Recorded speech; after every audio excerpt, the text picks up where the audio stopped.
اردو زبان و ادب کی اشاعت میں انٹرنیٹ کا کردار۔ مقالہ نگار ہیں جناب فیروز ہاشمی۔ فیروز ہاشمی کا تعلق بیٹا ضلع پٹنہ سے رہا ہے۔ ان کی ولادت 1967 میں ہوئی۔ ان کا نام ان پیج اردو کے مینول سے وابستہ ہے۔ اردو TTP کے نام سے 2006 میں پیش کردہ ان کی کتاب کمپیوٹر پر اردو ٹائپنگ سیکھنے والوں کے لیے مقبولیت حاصل کر چکی ہے۔ مختلف اخبارات و رسائل میں اب تک ان کے 100 سے زائد مضامین شائع ہوئے ہیں جو سماجی اور علمی مسائل و معاملات سے بحث کرتے ہیں۔ فیروز ہاشمی اردو میڈیا کے لیے ایک جانا پہچانا نام بن چکا ہے۔ اس میں شک نہیں کہ انسانی زندگی کے ہر طبقہ میں انٹرنیٹ واقعی مفید ہے اور فوائد کی ایک طویل فہرست ہے۔ جہاں تک اردو زبان و ادب کے اشاعت میں انٹرنیٹ کا رول کی بات ہے تو یہ امروز روشن کی طرح عیاں ہے کہ اردو زبان و ادب بھی انٹرنیٹ پر اپنی جگہ بنا چکا ہے۔ اخبار و رسائل، کتب و دستاویزات، خواہ قانونی یا طبی، ناول ہو یا افسانے، تحقیق ہو یا تنقید، نظم ہو یا نثر، دینیات ہو کہ غیر دینیات، درسی کتابیں اور مواد ہوں کہ غیر درسی وغیرہ، جو بھی ضروریات ہوں سب کی سب بذریعہ انٹرنیٹ و کمپیوٹر ترقی کے مراحل طے کر رہی ہے۔ اردو کے بہت کم ہی ایسے روزنامے ہوں گے جو انٹرنیٹ پر نہیں ہیں۔ دینی معلومات فراہم کرنے کے لیے بھی انگنت ویب پورٹل موجود ہے جسے اہل اردو اپنے ذوق علم کی تسکین کر سکتے ہیں۔ یہاں اگر ہم ان سارے ویب ایڈیشنز کے بارے میں وضاحت کریں تو پوری ڈائریکٹری تیار کرنی پڑے گی۔ اس لیے ہم یہاں کسی بھی پورٹل کا نام نہیں لے رہے ہیں۔ کوئی بھی ایسا فن اور موضوع نہیں ہے جس کے بارے میں انٹرنیٹ پر معلومات نہ ہو۔ ایسا کہنا مشکل ہے۔ احادیث کی مستند کتابیں مع عربی متن انٹرنیٹ پر دستیاب ہیں۔ گوگل ایک ایسا پورٹل ہے جس نے ہر زبان کے استعمال کنندہ کو پلیٹ فارم فراہم کر رہا ہے۔ اس کے ذریعے اردو زبان میں بھی ای میل اور چیٹ کی سہولت موجود ہے، جن کے سسٹم پر نستعلیق خط موجود ہے۔ اس میں نستعلیق میں ہی ای میل اور چیٹ کر سکتے ہیں، اگر نہیں تو ڈیفالٹ فونٹ ایریل کے ذریعے استفادہ کیا جا رہا ہے۔ اخبارات اور نیوز پورٹل نستعلیق میں یا نسخ میں بہتر انداز میں خبریں فراہم کر رہے ہیں۔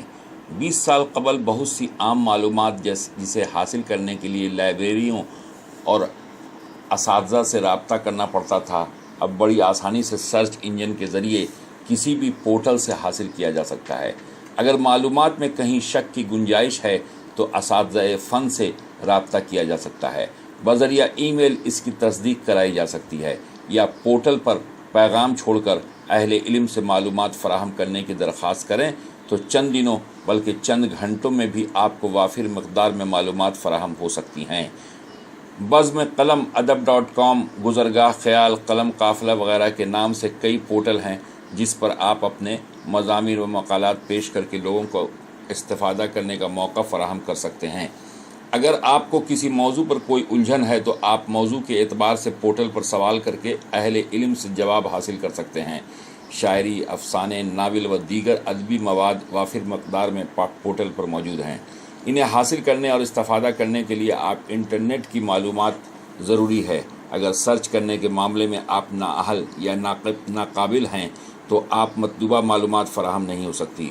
مذکورہ بالا عنوان کے اور بھی کئی پہلو ہو سکتے ہیں، لیکن سب سے اہم پہلو جو کسی بھی چیز کے استعمال، ترقی، فروغ یا کردار کے بارے میں ہوتی ہے وہ ہے مثبت اور منفی یا بہتری اور بدتری۔ یہاں بھی یہ دونوں پہلو پائے جاتے ہیں۔ اردو والے انٹرنیٹ سے کب، کتنا اور کیسے فائدہ اٹھا سکتے ہیں، اس بارے میں ان کے 90% آبادی لا علم ہے۔ ایک مثال ملاحظہ فرمائیے۔ آج مجھے اپنے سے شرم آ رہی ہے۔ محترم جناب احمد مرزا جمیل صاحب کا انتقال گزشتہ